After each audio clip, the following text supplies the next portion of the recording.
Hello everyone, আসসালামু আলাইকুম। আজকে আমি আপনাদের সাথে শেয়ার করব আমাদের এখানকার জনপ্রিয় একটি খাবার, কলা গাছের থুর দিয়ে শুটকির তরকারি। তাই চলুন কথা না বাড়িয়ে মূল ভিডিও শুরু করি। প্রথমে আমি কলার থুরে থেকে কলার মোচাগুলো বের করে নিচ্ছি। কলার মোচাগুলো কেটে নিয়ে কলার মোচার ভিতরে যে শক্ত আঠি থাকে এটা আমি একে একে সবগুলো থেকে বের করে নিব।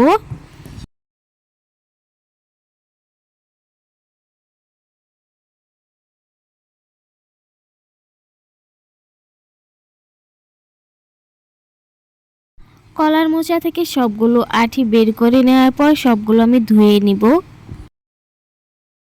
পরিষ্কার করে নেওয়ার পর পাতিলে আমি গরম পানিতে 2 মিনিট হলুদ দিয়ে সিদ্ধ করে নিব। হলুদ দিয়ে সিদ্ধ করলে কলার থুরের তরকারি কালো হবে না। আমি আগে থেকেই পেঁয়াজ রসুন বেটে নিয়েছি, সবগুলো রেডি করে রাখছি।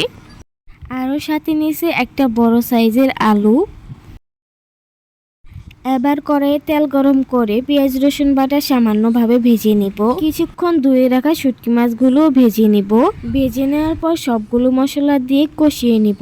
মশলা কষানো হয়ে গেলে সিদ্ধ মোচা আলুগুলো দিয়ে দিব।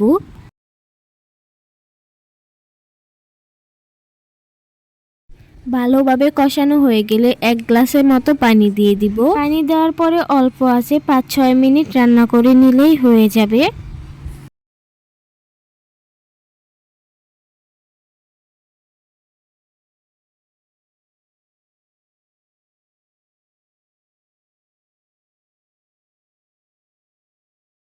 আমি কিন্তু তরকারিতে সামান্য পরিমাণ ঝোল রাখছি। আপনারা চাইলে এর চেয়ে কম বা বেশি পরিমাণেও রাখতে পারেন, তবে অবশ্যই কলার মোচাগুলো সিদ্ধ করার সময় হলুদ দিয়ে সিদ্ধ করতে হবে, তাহলে কিন্তু তরকারির কালারটা অনেক সুন্দর হবে। সবাই ভালো থাকবেন, আল্লাহ হাফেজ।